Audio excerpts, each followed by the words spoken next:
Hi everyone, I'm Dr. Jins Matthew. Welcome to my channel, Sai Vision.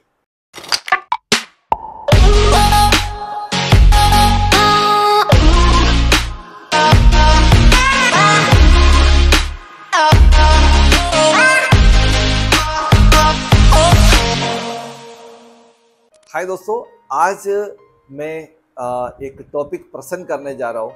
वो हमारे समाज में बहुत रिलेवेंट है। वही होता है anti social personality disorder.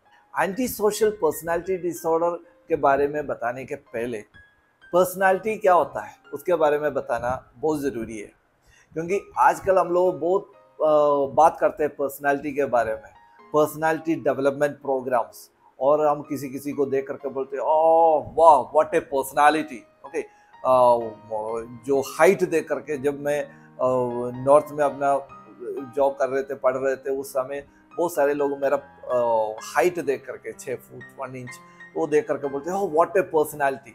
But जब मैं केरला आया कभी कोई नहीं बताया, क्योंकि वहाँ पे मुझे इसे लगा कि जो अच्छे हाइट है और साइज है तो उनको अच्छे पर्सनालिटी बोला जाता है। तो पर्सनालिटी बहुत सारे टाइम में हम लोग हर जगह हम यूज़ करते हैं, और पर्सनालिटी डेवलपमेंट प्रोग्राम, पर्सनालिटी को कैसे डेवलप करेंगे अपना पर्सनालिटी को, उसके बारे में बहुत सारे बुक्स पढ़ते हैं हम लोग, बहुत सारे वीडियोस देखते हैं और नेट में सर्च करते हैं पर्सनालिटी के बारे में। तो ये पर्सनालिटी क्या होता है? साइकोलॉजी में बहुत सारे स्ट्रीम्स हैं। साइकोलॉजी हर लोग अपना अपना तरीके से देख के अपना अपना थियरी लेके आया है, बट ये सारे थियरी वैलिड है और वो डिफरेंट एंगल से देखते हैं, इसीलिए वो डिफरेंट थियरी है, और हर थियरी में कुछ ना कुछ नया हमको पाया जाता है। तो सारे थियरी पढ़ेंगे तो बहुत अच्छा है। हमारा जो पर्सनालिटी के बारे में जो हमारा जो व्यू है बहुत ब्रॉडन हो जाएगा, वाइड हो जाएगा, अच्छे से समझ में आएगा। तो ये सारे थियरी एक क्लास में पूरा बताना उतना आसान नहीं है, इसलिए मैं एक सिंपल का एक थियरी बता रहा हूँ। ठीक है, पर्सनालिटी क्या होता है? पर्सनालिटी थियरी ऐसे बताया जाता है, an individual's unique and relatively stable pattern of behavior, thoughts and emotion। वो इंग्लिश में है, उसको हिंदी में एक्जैक्टली कैसे ट्रांसलेट करेंगे मुझे पता नहीं है, but I am trying it. Okay, एक व्यक्ति के यूनिक क्या होता है? वो मेरे लिए विशेष प्रकार है। ठीक है, ये मैं किसी से शेयर नहीं करता हूँ, मेरा अपना पर्सनल चीजें है, पर्सनल। तो वही होता है यूनिक। ये डिविजिबल नहीं है, ये डिवाइड नहीं कर सकता है, मेरा अपना पर्सनल मतलब पर्सनल है। इस तरह का जो चीजें है वो दूसरे में नहीं पाया जाता है। तो मेरे जैसे लोग, बहुत सारे लोग आपको देखने को मिलेगा पूरा दुनिया में, बट मेरा अपना जो कैरेक्टर है वो आपको और किसी में नहीं मिलेगा। ठीक है, इस फिगर में, इस पर्सनालिटी और किसी में नहीं मिलेगा, वो मेरा गारंटी है। ठीक है, मेरे जैसे दिखने वाले लोग होते हैं, बट मैं उस लोगों में मेरा पर्सनालिटी कभी नहीं मिलेगा। तो पर्सनालिटी वही होता है, हर इंडिविजुअल में यूनिकनेस होता है, यूनिक होता है। दूसरा है ये रिलेटिवली स्टेबल। रिलेटिवली स्टेबल मतलब ये हमेशा स्टेबल नहीं, एक जगह पे नहीं है। उसको एक्सप्लेन करते हैं। जैसे मेरा जो व्यवहार है, मेरा जो थॉट्स है, मेरा जो इमोशंस है, वो हमारे पेरेंट्स के साथ जैसे होता है वैसे नहीं होता है जो पुलिस स्टेशन में जाता है, पुलिस थाने में जाता है, और वहाँ पे जो मेरा बिहेवियर है, व्यवहार है, मेरा थॉट है, मेरा इमोशन है, वैसे नहीं होता है जब मैं अदालत में जाता हूँ। और अदालत में जरा जो बिहेवियर है, इमोशन है, थॉट्स है, वो नहीं है जब मैं मेरा ऑफिस जाता हूँ।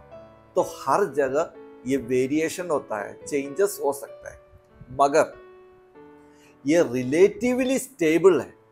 ऐसे नहीं है कि मेरे घर पे जो आदमी मैं हूँ वो आदमी नहीं है जो पुलिस स्टेशन में, बिल्कुल अलग। जो आदमी को मैंने अपना घर पे देखा वो आदमी नहीं है जब मैं पुलिस स्टेशन में गया, पूरा चेंजेस हो गया। उनका थॉट बिल्कुल अलग है, इमोशन बिल्कुल अलग है, उनका थॉट स्टाइल, बिहेवियर सब कुछ अलग है। ऐसे नहीं हो सकता है, चेंजेस हो सकता है। ठीक है, थोड़ा टाइम के लिए। तो जैसे पुलिस को देखें, हाँ सर कैसे है सर, ठीक है हाँ करेंगे सर, और माँ बाप कुछ बोलेंगे तो ये करो, हाँ हम नहीं करेंगे, ठीक है। तो इसी तरह का, बट ऐसे नहीं है कि ये हमेशा के लिए चेंजेस रहेगा, हमेशा के लिए चेंजेस नहीं रहा है। कुछ टाइम के लिए चेंजेस हो सकता है, किसी किसी के साथ चेंजेस हो सकता है, बट बाद में हम अपने एसेंस में आ जाते हैं, अपने आप में आ जाता है। तो यही होता है जो पर्सनालिटी का जो डेफिनेशन है, ये यूनिक है। दूसरा है रिलेटिवली स्टेबल है, पूरा चेंजेस नहीं होता है। तो दूसरा क्वेश्चन आ जाता है, पर्सनालिटी कब फॉर्म हो जाता है और पर्सनालिटी क्या चेंजेस हो सकता है? डेफिनेटली हो सकता है। पर्सनालिटी कुछ चीज़ें जेनेटिकल है, हमारा पेरेंट्स से, हमारे खानदान से जो इनहेरिट किया हुआ है वो हमारे अंदर है। Personality traits, type A personality, type B personality, जो टेम्परामेंट, बहुत सारे जो पर्सनालिटी ट्रेट्स, कुछ ट्रेट्स होते हैं वो सब इनहेरिट किया हुआ है, वो अपने में है। बाकी जो है इस ट्रेट के साथ जब मैं एनवायरनमेंट में, मेरे समाज में, मेरे सोसाइटी में इंटरेक्शन करते करते करते कुछ चीज़ें, टाइप्स वगैरह हम फॉर्म करने लगेंगे, ठीक है। तो वो चीज़ें चेंजेस हो सकता है, ट्रेट चेंज नहीं करना बहुत, चेंज करना बहुत दिक्कत है, बट वो जो बाद में जो डेवलप हुआ वो चेंजेस कर सकते हैं। जैसे जो इंसान शाम को लेके बहुत डरता है छोटे में, और बड़े होकर के उनको शाम के जो म्यूजियम है, बहुत सारे शाम्स रहते हैं वहाँ पे, उसमें खाना वगैरह खिलाना पड़ता है, वही काम है उसको, और कोई काम नहीं मिला, ये बहुत अच्छा सैलरी भी है तो करना ही पड़ रहा है उसको। तो धीरे धीरे इसके साथ रह रह करके उसको शाम से जो डर है वो चेंजेस हो गया। एक एग्जाम्पल मैं बता रहा हूँ। तो इसी तरह का इंटरेक्शन करते करते हमारा जो थॉट स्टाइल है, दूसरों के प्रति, समाज के प्रति, अपने प्रति, काम के प्रति, हमारा बिहेवियर, थॉट, सोच और इमोशन, हमारे भावना, ये सब चेंजेस हो सकता है, बट पूरे एकदम चेंजेस नहीं हो सकता है, ठीक है। और यही है पर्सनालिटी जो होता है। अभी पर्सनालिटी क्या है मैंने बताया, an individuals unique and relatively stable patterns of behaviour, thoughts, emotions, okay, this is what personality. अभी पर्सनालिटी डिसऑर्डर क्या होता है? पर्सनालिटी डिसऑर्डर में ऐसा होता है, सारे पर्सनालिटी डिसऑर्डर, बहुत सारे पर्सनालिटी डिसऑर्डर होता है, एंटी सोशल पर्सनालिटी उसमें से एक ही है, ठीक है। और मल्टीपल पर्सनालिटी डिसऑर्डर है, schizoid personality disorder, schizotypal personality disorder, there are बहुत सारे पर्सनालिटी डिसऑर्डर। वो सब के बारे में अपना अपना वीडियो हम बनाएंगे, अलग अलग वीडियो बनाएंगे, और जो पर्सनालिटी डिसऑर्डर क्या होता है उसके बारे में थोड़ा समझेंगे, ठीक है। पर्सनालिटी डिसऑर्डर में ऐसा होता है कि इनका जो बिहेवियर है वो एक्सट्रीम है, मतलब ये रिलेटिवली स्टेबल नहीं है, हर जगह एक टाइप का ही रहता है, वो फ्लेक्सिबल नहीं होता है। हम सबका पर्सनालिटी चेंज, मतलब फ्लेक्सिबल है। अगर कोई चीज़ें हमको अच्छा नहीं लगा तो भी हम कुछ बोलते नहीं है, अच्छा ठीक है थोड़ी देर के लिए चलने दो, इस तरह का एटीट्यूड हमारे रहता है। हाँ, इंसान अलग अलग होता है ना, ठीक है, कोई कुछ चीज़ें हम टॉलरेट कर पा रहे हैं, कुछ जगह पे हम मतलब हम ऐसे ही कि बहुत डिसिप्लिन वाले इंसान हैं, और हमारे वो घर पे कुछ मेहमान आए, उनका कोई डिसिप्लिन नहीं है, वो इधर उधर चीज़ें फेंक रहा है, हमको अच्छा नहीं लगता है, फिर भी ठीक है 2 दिन के लिए चलने दो। तो इस तरह का फ्लेक्सिबल रहता है हम लोग। ये जो पर्सनालिटी डिसऑर्डर वाले लोग, उनका फ्लेक्सिबिलिटी बिल्कुल नहीं है, वो एक्सट्रीम रहता है। और इनके साथ दूसरा प्रॉब्लम है कि समाज से बहुत सारे प्रॉब्लम्स इनके साथ होता है, क्योंकि ये फ्लेक्सिबल नहीं है, वो किसी के साथ एडजस्ट नहीं कर सकता है, और ये एक्सट्रीम है, इसीलिए इनके घर पे प्रॉब्लम हो सकता है इनके साथ, इनके वर्क प्लेस में इनके साथ प्रॉब्लम हो सकता है, ठीक है।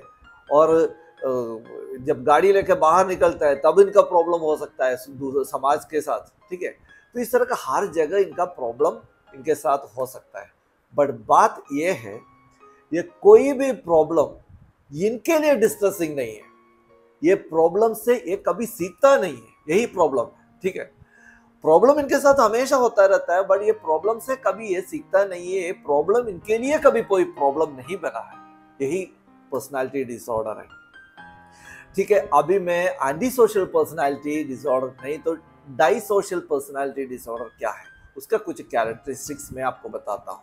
Anti social personality disorder diagnose किया हुआ इंसान का एक प्रॉब्लम, उसका एक सिम्टम होता है, वो दूसरे लोगों के प्रति कोई भी भावना नहीं है। हम सब क्या करते हैं, हमारे चलते कोई आदमी रो रहा है, हमारे चलते किसी का कुछ इकोनॉमिकल लॉस हो गया, नहीं तो हमारे चलते कोई साइकिल से गिर गया, गाड़ी से गिर गया, कुछ भी हो गया, हमारे चलते किसी का कुछ नुकसान हो गया, समझ लीजिए, तो हमको अच्छा नहीं लगता है ना। उनको वो रो रहा है, वो बहुत दुखी हो रहा है, तो हमको अच्छा नहीं लगता है। और किसी किसी से हम कुछ पूछने में हमको अच्छा नहीं लगता है, हम पूछेंगे तो उनको अच्छा लगेगा, तो अच्छा नहीं लगेगा तो भी वो देगा, बट फिर भी उनका मन में कुछ दुख होगा ना, तो वो हम नहीं चाहते। उनका फीलिंग के प्रति हमारा रेस्पेक्ट है, बट ये जो लोग हैं इनका कोई रेस्पेक्ट नहीं है। तुमको दुख रहेगा तो हमारा क्या है, तुमको गुस्सा आएगा तो हमको क्या है, ठीक है। दूसरे लोगों के जो इमोशन के प्रति इनका कुछ भी फीलिंग नहीं है, वो कोई केयर नहीं करता, वो अपना फीलिंग नहीं सेटिस्फाइड है, अपना फीलिंग का ही मतलब रहता है। दूसरा है कि ये समाज के बहुत सारे रूल्स होते हैं। अगर समाज में अच्छे से रहना है तो समाज के कुछ रूल्स रहता है। जैसे बहुत गर्मी है तो मैं कपड़ा पहन के अच्छा नहीं लगता है, कपड़ा पूरा फाड़ करके नंगा घूमा, अच्छा लगा, समाज में अच्छा नहीं लगता। बहुत सारे लोगों को दिक्कत हो जाता है ये देख करके, और इनका जो एक्टिविटीज वगैरह देख करके, ठीक है।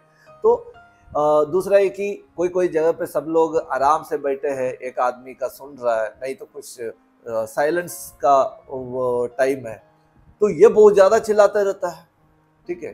तो ये कोई समाज के रूल्स जितने भी होता है उसको कोई फॉलो नहीं करता, ये मानता भी नहीं है, हमेशा रूल्स ब्रेकिंग करते रहता है। जैसे एक लाइन में कोई रेलवे स्टेशन में हम टिकट लेने गए, बहुत लंबी लाइन पड़ी हुई है, तो हम क्या करते हैं, तो हमारे जैसे है ना हर लोग आए हैं, हम जो पहले खड़े हैं वो पहले आ चुका है, तो मैं बाद में ना आया, तो उनको रेस्पेक्ट देना चाहिए ना, तो हम लाइन में खड़े रहते हैं। और ये लोग क्या करता है, कोई कंसर्न नहीं है, बीच में घुसता है, उसके बाद इसको धक्का देके उसमें मारपीट हो जाता है, अपना मसल पावर से आगे बढ़ता है।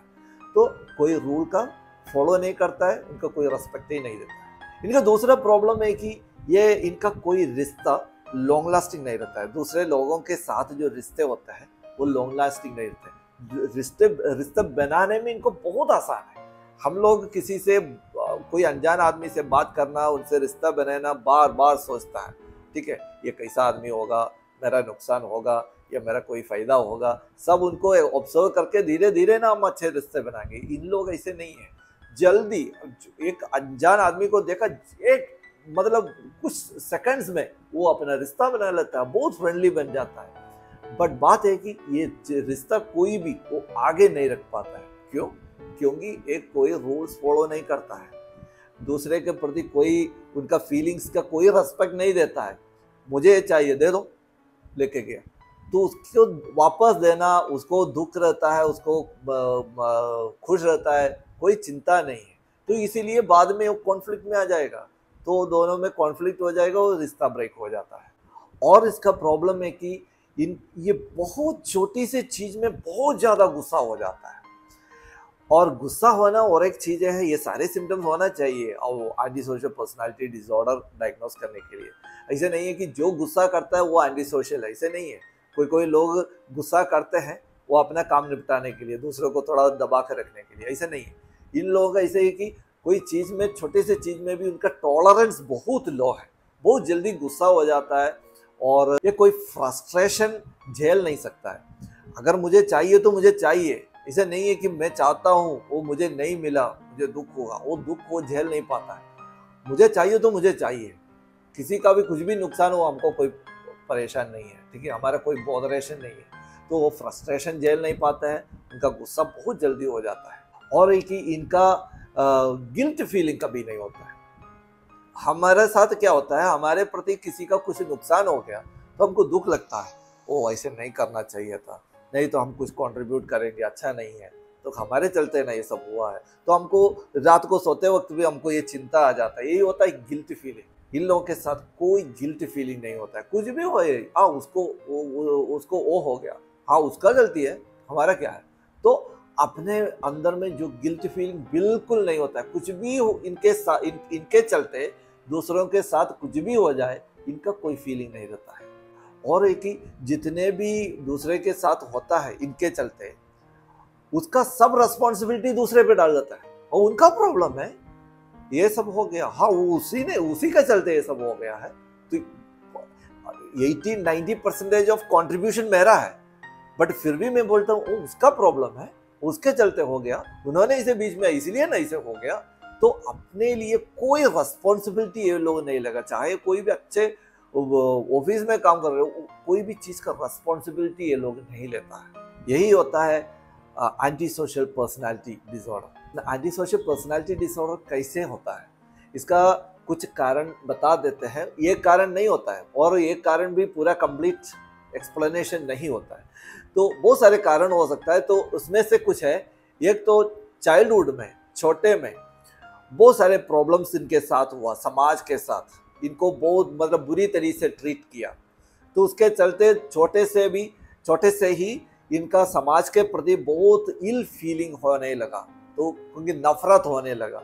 तो उसी कंडीशन में वो बड़ा होकर के एंटी सोशल पर्सनैलिटी बन सकता है। दूसरा है कि छोटे से इनका पेरेंट्स या इनका फैमिली मेंबर्स या समाज के लोग बहुत दबा करके इनका पूरा यूटिलाइजेशन करते रहे, तब ये धीरे धीरे बन करके एंटी सोशल बनने का चांस है।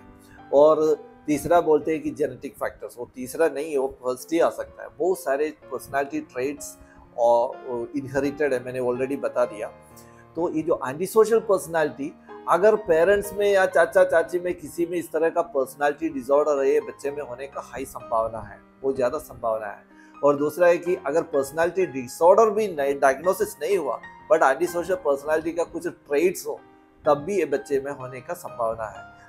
और है कि किसी में मेंटल हेल्थ का प्रॉब्लम हो, कोई और मेंटल डिसऑर्डर का प्रॉब्लम अपने घर पे किसी का हो, तो भी बच्चे का इस तरह का पर्सनालिटी डिसऑर्डर बनने का चांसेस हाई है। Thank you very much for watching this video.